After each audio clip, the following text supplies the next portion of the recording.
grade 11s. We're now going to look at reduction formula together with identities and just combine them into simplifying of expressions. So if we look at our first example here, we've got sine of 90 plus theta times tan of 180 minus theta all over the sine of 720 plus theta. And we need to simplify that into something smaller, much smaller ratio. So the first thing we need to do is remember our cast diagram where these different ratios are positive or negative. So let's quickly remind ourselves. We've got 0 going around 90, 180, 270, 360, and so we keep going. Theta is always acute in the first quadrant. Then we express angles 180 minus theta, 180 plus theta, and 360 minus theta. And the second thing to remember is that we have two identities, two basic identities, which we're quickly going to jot down. Can you remember? The first one, that is so wrong. Where did that come from? Okay, the first one is tan is equal to sine over cos, and the second one is that squared one, sine plus. So those are my two basic identities in grade 11. Now I'm going to use this previous knowledge in order to simplify that. So let's have a look. Now, we've also got to remember co-ratios and everything that we've learned so far. So the first thing we look at here is sine of 90. So as soon as you see 90, you must think, that's a co-ratio. So remember, 90 plus, as soon as you see the 90, that's going to be a reduction, that's going to be a reduction. So let's look at this one. 90 plus theta ends in the second quadrant. Sine is positive. But because of that 90, it changes to its co-ratio. So that just becomes cos of theta. 180 minus theta is in my second quadrant. And tan in the second quadrant is negative. 720, now that was an angle bigger than 360. So we find out what quadrant is that. So we're going to go 360 is there, 720 is around twice, plus theta is going to take me into the first quadrant, and tan is positive there. Except it's not tan, it's sine. Okay, I'm making all these silly mistakes, which you can also easily make. Sine is positive in the first quadrant. Now we look at this and how far we've got, and we think, okay, I've got cos times tan times sine. Nothing cancels, but I have an identity. And this identity tan is equal to sine over cos. So we are going to change this to be sine over cos. Don't forget it's a negative, so we leave the negative there. And now we look and we can see we can cancel because this is all one term. So I can happily cancel top with bottom. That leaves me top with bottom. And I'm left with that little minus, which is going to be negative 1. So there's the first example, and I'm going to do two more. Let's look at number 2. Now, once again, we need to simplify this long expression into a more simpler one. And we need to build on what we've already done. We've got negative angles, we've got angles bigger than 360, we've got our identities, we've got co-ratios, we've got a whole lot of things to remember to now help us to simplify this. So the first thing we need to do is we need to reduce using our reduction formula and knowledge of reduction there. So first thing, negative x. Remember, negative goes in this direction, which takes us to the fourth quadrant, and sine is negative. Times. There's a 90. As soon as you see 90, remember it's a co-ratio, so cos changes to sine or sine changes to cos. Now let's see which quadrant. 90 plus x. 90 plus x is in the second quadrant, and cos there is negative. Now this is subtract, so I'm going to leave that sign there. 180 plus x is in the third quadrant, cos is negative. So you'll notice I'm putting it in brackets just so that I can, when I come back to my next step, I remember minus times a minus will produce a plus. Cos of negative x, that's a negative angle. So it goes this way, it goes clockwise, takes me to the fourth quadrant, and cos is positive.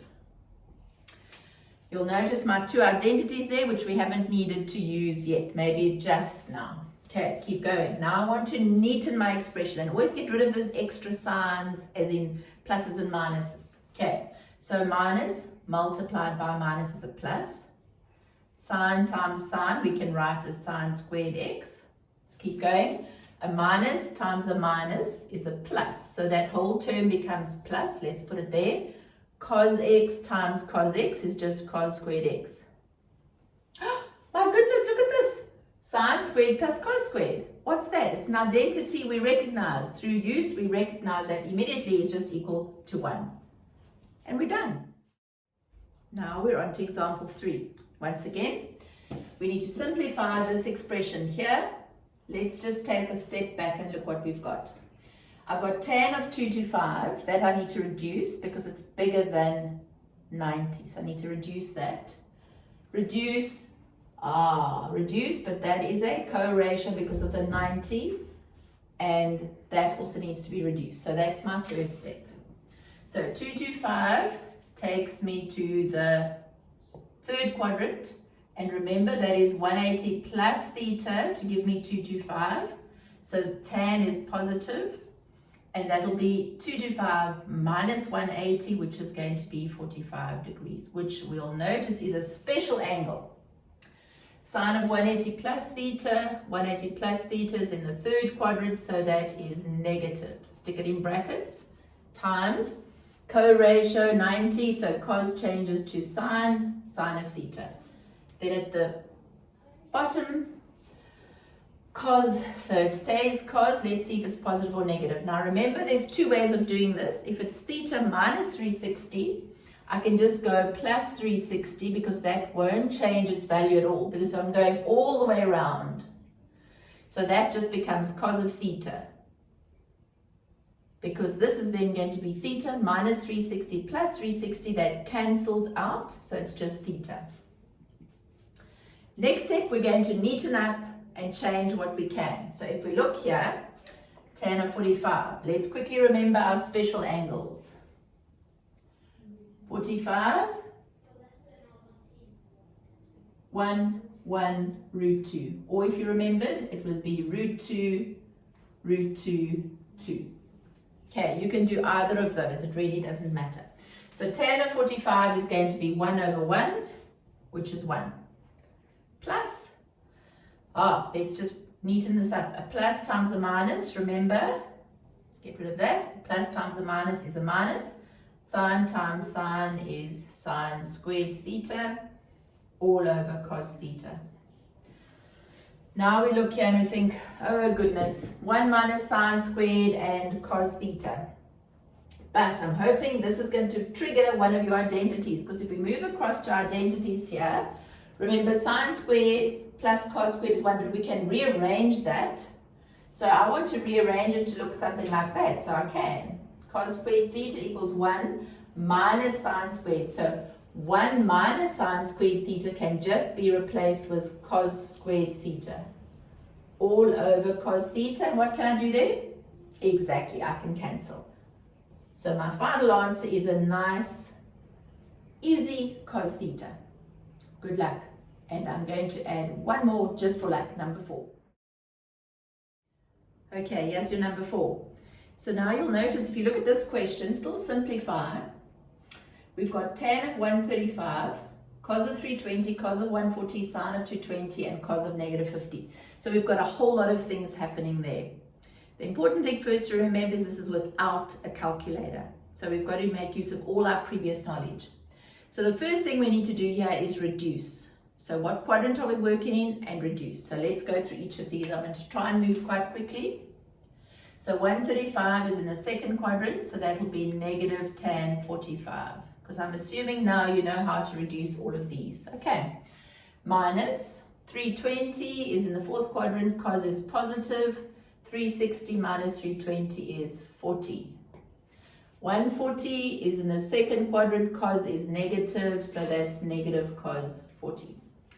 220 takes me to that, and it's negative 180, so that is going to be 40. Minus 50 is a negative angle, so it's in the fourth quadrant, so cos is positive there, and it's going to be 50. Now we're going to neaten this up. Special angle, okay, so tan of 45, we quickly jot down our triangle, 1 root 2, so tan is going to be 1 over 1, which is 1.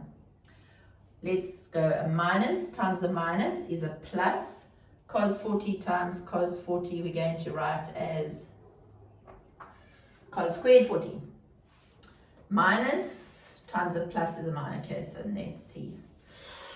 And I think, yeah, okay, what can I do? I'm not sure yet, so I'm going to leave it. I don't see any bright lights, don't see any sparks, so I'm going to leave it. And now we have a look and we think, I can't cancel because there's a plus. We keep looking a bit and we think of different options. Now if I look, there's a cos squared and there's a 1. A cos squared and a 1. Now that reminds me something like this. So if I've got cos squared minus 1, it looks a little bit like this. So if I take the 1 there and I take the sign that side, oh, now that's a first. So cos squared minus 1, it's just in a different order, is equal to minus sine squared theta. So I can actually reduce this using my basic identity. Cos squared minus 1 is negative sine squared, so it's going to be negative sine squared 40. It's still going to be 40 because 40 is just my acute angle, which in this case is theta, but I've replaced it with 40. But it still works for actual numerical examples as well. That's my top. So if we look at my bottom now, denominator would be a better word. If I look at the denominator, kind of thinking, hang on, that's 40, that's 40. Can I not change this to be 40? The answer is yes, because that has a co-ratio. The co-ratio of sine and cos and sine. So the co-ratio of cos of 50 is going to be sine of what? Sine of, the complementary of 50 is 40. The complementary angle of 50 is 40. Remember our co-ratios or co-functions. So now this is looking quite promising. At the top, a minus divided by minus is a plus. Sine squared 40. Sine times sine is sine squared. Ah, beautiful. So that whole long expression at the beginning, through basic trig knowledge, ended up with 1. Okay, now you go and try some of these on your own. Just takes practice. Maybe start by redoing these 4 examples on your own. I'll put it up in the notes for you as well. Good luck, grade 11s.